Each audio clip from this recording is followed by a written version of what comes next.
तो hello everybody and welcome to the Rishabh cricket centre.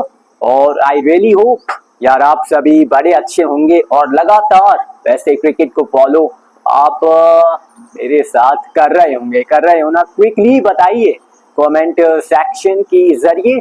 और आज करने वाले हैं बात कि टीम इंडिया ने कैसी करी है तैयारी इस दूसरे टेस्ट मैच के लिए जिसकी शुरुआत होती है कल से। और वैसे क्या हो सकता है टीम कॉम्बिनेशन दूसरी टेस्ट मैच के लिए टीम इंडिया का। और इंग्लैंड ने तो वैसे अनाउंस कर दी है अपनी प्लेइंग 11 इस दूसरे टेस्ट मैच के लिए, क्योंकि उनका तो एक स्टाइल ही बन चुका है कि टेस्ट मैच से पहले ही वो अपनी प्लेइंग 11 डिक्लेयर कर देते हैं। तो बताऊंगा वैसे उनकी भी प्लेइंग 11 कैसी है। वैसे कोई खासा कुछ बदलाव नहीं है लेकिन बात करेंगे। लेकिन अभी बात करते हैं टीम इंडिया की। लेकिन उससे पहले अगर आपने चैनल को नहीं किया है सब्सक्राइब तो फटाफट से आप कर दें चैनल को सब्सक्राइब। नहीं किया है अगर आपने हमारे इस चैनल को शेयर तो फटाफट से हमारे चैनल को भी आप कर दें शेयर। नहीं किया अगर आपने वीडियो को लाइक तो लाइक भी कर देना दोस्तों यारों। और अब जरा बात कर लेते हैं। पहला टेस्ट मैच भारत हारा था और अब दूसरी टेस्ट मैच की बारी है। टीम इंडिया ने कैसी करी तैयारी अगर उसके ऊपर मैं बात करता हूँ। पहले टेस्ट मैच में ना हमने एक चीज बड़ी अच्छे से गौर करी थी, वो ये थी कि टॉप ऑर्डर और मिडिल ऑर्डर बल्लेबाजों ने रन्स बना के दिए थे भारत के लिए। लेकिन जो निचला क्रम था वो ताश के पत्तों की तरह वो ढह गया, क्योंकि जैसे ही टॉप ऑर्डर और मिडिल ऑर्डर निपटता था भैया साथ के साथ वो निपट जाता था हमारा लोअर ऑर्डर भी। लेकिन उस पर काम किया है हमारी टीम इंडिया ने, क्योंकि नेट में निचले क्रम के जो बल्लेबाज हैं जो हमारे गेंदबाज हैं उनको घंटों तक वो बल्लेबाजी कराई गई है। और नेट में कहा गया है कि आप टिके रहिए नेट में, आपको नेट में भी आउट नहीं होना है। और यही काम आपको करना है मैदान पे यानी कि मैच में, वहां पे भी आपको टिके रहना है। क्योंकि टेस्ट मैच में ना कोई वैसे जल्दी होती नहीं है कि आपको जल्दी से वो 30 रन बनानी है। ये एक ऐसा फॉर्मेट है कि अगर आप पिच पे खड़े भी रहेंगे ना तो भी वो रन्स आते रहेंगे। बस आपको खड़े रहना है, बस आपको ना टिके रहना है, वो रन्स तो अपने आप आ ही जाएंगे। तो निचले क्रम के बल्लेबाजों से मैच में कराई गई वैसे बैटिंग, और जिसमें शामिल थे प्रसिद्ध कृष्णा भी, जिसमें शामिल थे वैसे नीतीश कुमार रेड्डी को भी वैसे मैं आपको बताऊं तो अभ्यास कराया गया है बैटिंग के जरिए।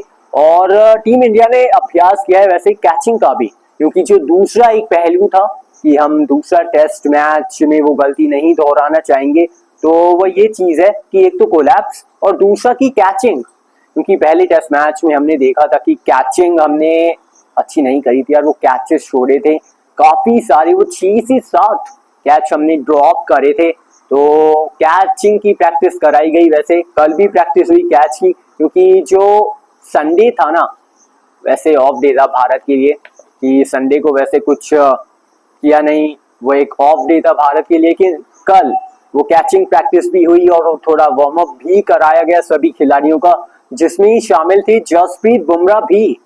अब सवाल तो ये भी आता है कि मैंने आपसे बात कर ली कि यार बैटिंग कोलैप्स हुआ तो चलो आपने बैटिंग की प्रैक्टिस करा दी, अगर कैचेस छूटे कैचेस ड्रॉप हुए तो आपने कैचेस की भी प्रैक्टिस कर ली। लेकिन अब सवाल तो सबसे बड़ा ये है सभी के मन में कि क्या इस दूसरी टेस्ट मैच में हमें जसप्रीत बुमराह खेलते हुए नजर आएंगे।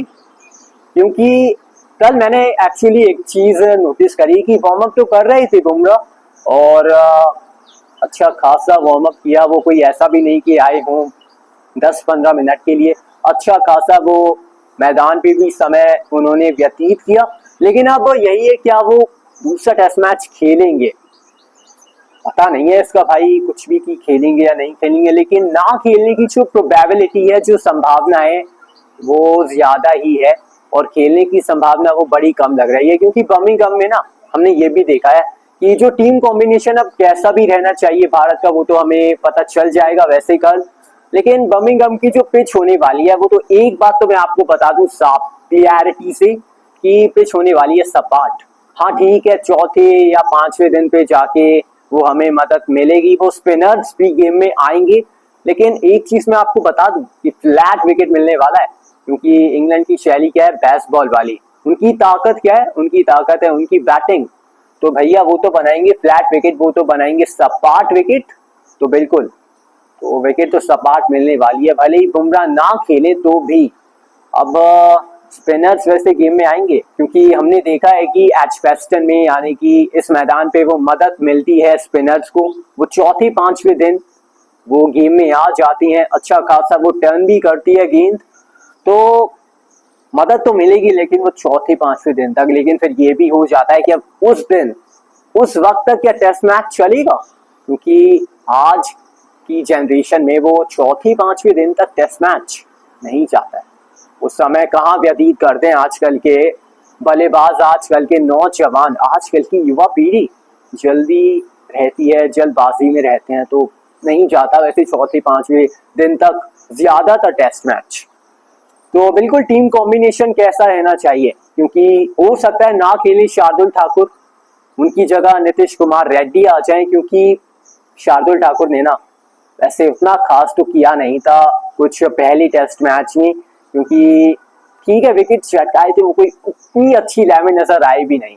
ठीक है विकेट आपको चटका के दिया, लेकिन बैट से रन्स नहीं बनाए दोनों पारियों में। तो हो सकता है अब दूसरी टेस्ट मैच में हमें नीतीश कुमार रेड्डी खेलते हुए नजर आए शार्दुल ठाकुर की जगह।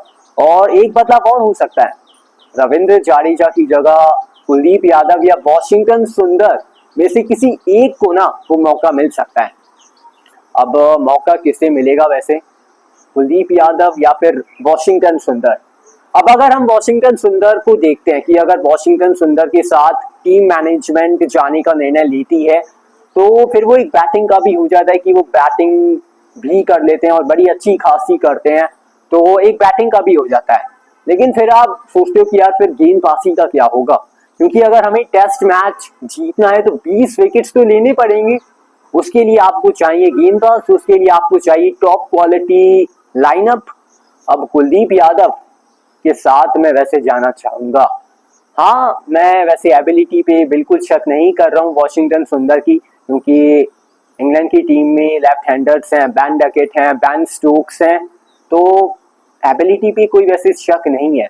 लेकिन फिर भी आप चाहते हो कि एक ऐसा आपके पास स्पिनर हो जो गेम चेंजर ना केवल साबित हो एन मौके पे, बल्कि निर्णायक भी साबित हो। और विकेट चटकाते हैं कुलदीप यादव। हमने देखा है कि जब जब जरूरत पड़ती है, जब जब मतलब हम देखते हैं उनकी तरफ कि यार कुलदीप अब आपसे विकेट चाहिए, तो उन्होंने चटका के दिए हैं विकेट। अब ये देखना है क्या टीम मैनेजमेंट वॉशिंगटन सुंदर के साथ जाएगा या फिर जाएगा कुलदीप यादव के साथ।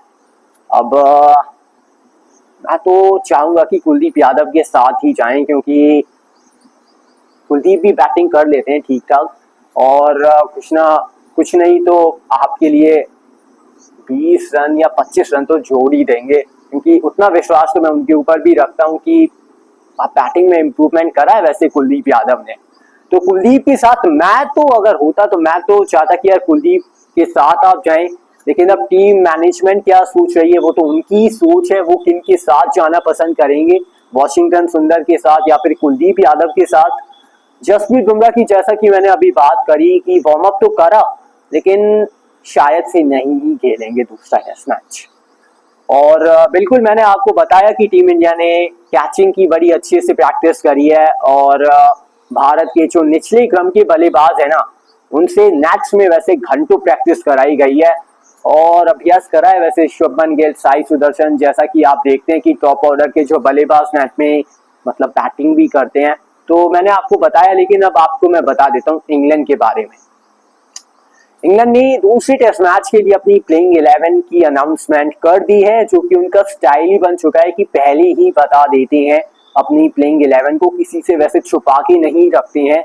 ये खासियत है वैसे, ये एक मतलब खास चीज है कि पहले ही बता देना, वो ना कि टेस्ट मैच के दिन ही डिक्लेयर करना, लेकिन पहले ही बता देते हैं। तो टीम क्या है इंग्लैंड की टीम, अगर आप देखते हैं तो टीम में वैसे कोई बदलाव किया नहीं है इंग्लैंड ने, क्योंकि ऐसा लगा था कि दूसरे टेस्ट मैच के लिए जब इंग्लैंड ने अपनी स्क्वाड की अनाउंसमेंट करी तो जोफ्रा आर्चर थे उनके स्क्वाड में, जो कि एकमात्र बदलाव था। तो लगा कि हो सकता है जोफ्रा आर्चर खेलें ये दूसरा टेस्ट मैच, लेकिन नहीं खिलाया गया है। डॉक्टर आर्चर को विश्राम दिया गया है, आराम वो दिया गया है और कोई बदलाव नहीं किया गया है इंग्लैंड की ओर से इस दूसरे टेस्ट मैच की प्लेइंग 11 में। ये देखिए हूबहू पहले टेस्ट मैच के जैसी ही है दूसरे टेस्ट मैच की playing 11। No changes for the England team इस दूसरे टेस्ट मैच के लिए वर्सेस इंडिया एजबेस्टन टेस्ट। तो बिल्कुल इंग्लैंड ने अपनी प्लेइंग 11 अनाउंस कर दी है। अब हमारी क्या प्लेइंग 11 होगी वो तो हमें पता कल ही चलेगा। तो तैयारी पूरी है वैसे, क्योंकि टेंशन आप वैसे मत लीजिए, क्योंकि पलटवार करना हमें अच्छे से आता है। पहला टेस्ट मैच अगर आपको याद हो तो हम एडिलेड वाला हारी थी 2020-21 वाला जो ऑस्ट्रेलिया दौरा था। उसके बाद हमने जो हिस्टोरिक वो टेस्ट सीरीज जीती, सभी को मालूम है ऑस्ट्रेलिया में। उसके बाद ऐसे कई सीरीज आई, ऐसे कई मैचेस आए जब भारत पहला मुकाबला हार तो जाती थी, लेकिन उसके बाद जिस तरीके से पलटवार किया जाता था, जिस तरीके से वापसी की जाती थी वो जबरदस्त थी और पूरा विश्वास है कि वापसी जोरदार होगी। और एक ये स्टैट तो है डराने वाला, थोड़ा घबराने वाला, थोड़ा चिंतित करने वाला, वो ये है कि एजबेस्टन में ना हम एक भी टेस्ट मैच नहीं जीत पाए हैं अब तक। हाँ, ये बड़ा वो कहते हैं ना घबराने वाला स्टैट है, लेकिन इतिहास अगर रचना है तो दूसरा टेस्ट मैच जीतना पड़ेगा। और अगर इस स्टैट्स को बदलना है और अगर एजबेस्टन में वो जीत का खाता खोलना है तो अच्छी स्ट्रैटेजी के साथ भी भारत को उतरना पड़ेगा दूसरे टेस्ट मैच में। तो बिल्कुल होती है शुरुआत इस दूसरे टेस्ट मैच की, यानी कि कल से। तो अब कल होगी वैसे आपसे मुलाकात। आज के लिए अभी के लिए इतना ही था और कल होगी मुलाकात दूसरे टेस्ट मैच के पहले दिन के प्रीव्यू के साथ। तो बस आज के लिए और अभी के लिए इतना ही है। कैसी लगी आपको वीडियो इन्फॉर्मेशन हमें जरूर बताइएगा कमेंट सेक्शन के जरिए। और फटाफट से अब 3 काम कर दो अगर आपने पहले नहीं करे, क्योंकि मैंने आपसे पहले भी कहा था कि वीडियो को लाइक कर देना प्लीज, दोस्तों चैनल को सब्सक्राइब कर देना और प्लीज कर देना हमारे इस चैनल को शेयर। फटाफट से अपनी फैमिली और अपने फ्रेंड्स के पास कर सकते हैं आप सोशल मीडिया हैंडल्स पे भी, तो कोई मनाही तो नहीं है, लेकिन आपको करना पड़ेगा ये काम। तो मैं तो कह रहा हूँ कि करिए फटाफट से। तो ये 3 काम आप करते, मेरा काम यहाँ पे खत्म होता है। अब कल होगी वैसे मुलाकात कि भारत उतर रहा है दूसरे टेस्ट मैच के लिए एजबेस्टन में।